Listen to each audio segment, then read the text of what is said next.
You are now watching, By the Minute. In this episode, we will cover cases from Reno, Nevada.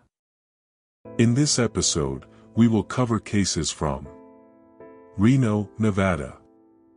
April 3, 1960. This case is the oldest unsolved case in Washoe County. Two people would be gathering wood in the area when they would stumble upon a woman not moving. Police would be called to Geiger Grade Road, off of Sand Pittsburgh Road, to head towards a tree. At the scene, they would find Zona Stroud, deceased. Autopsy would reveal that Zona had marks on her side and throat. Foul play is suspected in this case.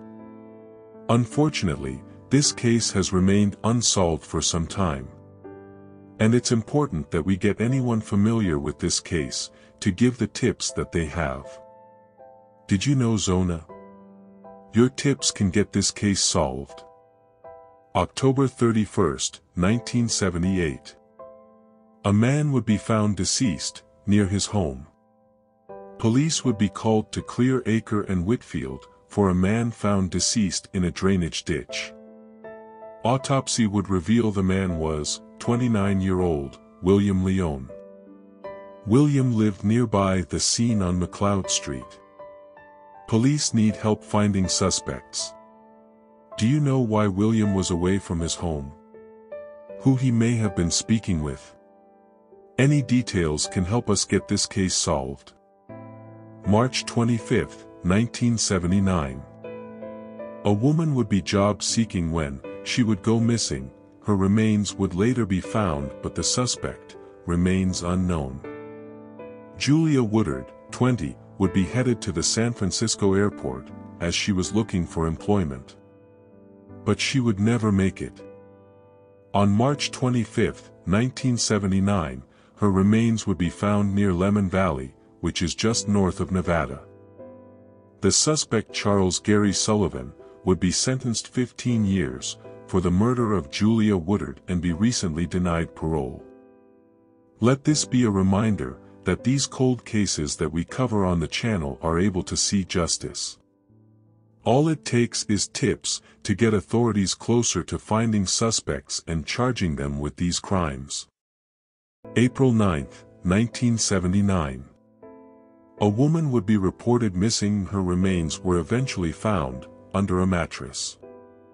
Police were called to the Black Springs Bar on North Virginia Street. At the scene, they would find the remains of a woman under a mattress. Autopsy would reveal that she was shot. The woman would be identified as Sherry Harbeek, 20. Sherry lived close by in a mobile park community. Her car would also be found along North Virginia Street. Before Sherry's body was found on June 5, in 1979, she would be reported missing on April 9 of the same year.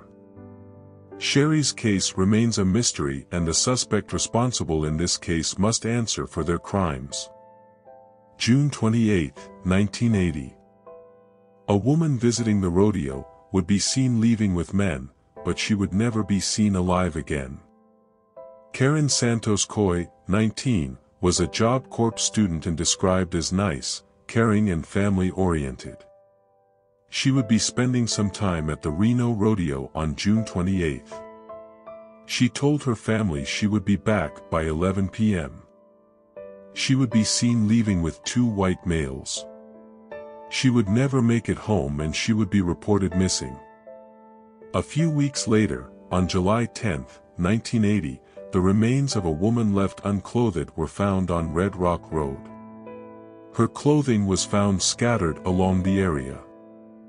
The woman would be identified as Karen. Autopsy would reveal cause of death due to a gunshot wound to the chest. Detectives would get descriptions of the men from the rodeo. The first suspect had medium-length curly blonde hair, around 20 to 21, 5 feet 10 inches and 130 pounds. The second suspect had short brown hair, 28 to 35, 5 feet 10 inches and 180 pounds, and neither of the men were wearing shoes. If either of these suspects sound familiar, it is important that you reach out to authorities with tips. Karen had her life snatched away from her at 19 and justice will prevail. December 4, 1994. A loving married couple would be found murdered inside their home. Suspects have been sought in this case, but at the time it remains unsolved. Charles and Nona Rower would be living married together in their Incline Village home when tragedy would strike. Both would be found deceased in their home. Police would arrive and find there was no forced entry. Taken from the home was Charles' watch and a video camera. Nothing was taken from Nona. In the home were more valuables left untouched. This case has remained unsolved for decades, and the children of the Rowers just want justice for their parents.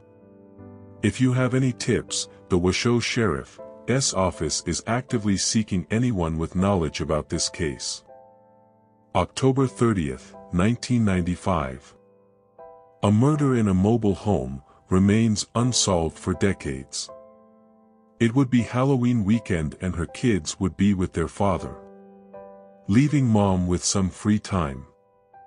In Blue Gem Estates, around 9 p.m., police would head to the mobile home of Tina Houston and find her deceased. Inside, they would find that Tina had been beaten and strangled. At the time, police are still looking for tips to lead us one step closer to her case. Did you live in the Blue Gem Estates in the 90s? Any tip could get us one step closer to justice for Tina. July 25, 2003. A woman from Oakland would be in the system as a Jane Doe. Authorities have released her identity with hopes to find out what happened to her. Charlene Stinson, 40, from Oakland, California, would originally go missing on January 2, 2001. 2 years later in the summer on July 25, 2003. The remains would be found of a woman on a dirt road along the Interstate 80. Her remains would be unidentified until August of 2018. Charlene's family has been dealing with the unwanted horror of losing her and still question what happened as they seek justice for her in this case. March 27, 2006. A double homicide in a gated community leaves investigators with 17 binders, filled with research into this case, and DNA of an unidentified suspect. A daughter wanted to invite her parents over for dinner, before an expected trip together, to visit family. She would call her parents but wouldn't receive an answer. This was very unlike them. She would call the security of their community, ask them to check on her parents, Joan and Albert Muzzallo. Security would head to their residence, located off of the Mount Rose Highway. When security arrived to the residence, they would not receive an answer, relaying that message back to the Muzzallo's daughter. She wouldn't take that answer lightly, and decided to hop into her car and see for herself. When she arrived to her parents' residence, she wouldn't receive an answer, and the doors were locked. She did enter inside and noticed that there was mud throughout the residence. As she went to search for her parents, she would find them both deceased, in their bedroom, and immediately called police. Detectives would arrive on scene, and begin examining the crime scene and find the telephone's line were cut, several items missing, but there were no signs of forced entry. Forensics teams would also find the DNA of an unidentified male at the crime scene. Investigators continue to work this case and question suspects. As they continue to work this case, tips can help authorities get us one step closer to justice. The Muzzallo family is also offering a $35,000 reward for tips that lead to the arrest and conviction of the suspect in this case. Stand with us in the fight for justice for the Muzzallos by sharing this video and encouraging anyone with tips to contact the Washoe Sheriff or Reno Secret Witness Program 775-322-4900. This video was brought to you by the Minute. Give tips to any of these cases by contacting the Washoe County Sheriff's Office. Your views help us get one step closer to justice, by the minute. Thanks for watching. Support by subscribing to our channel.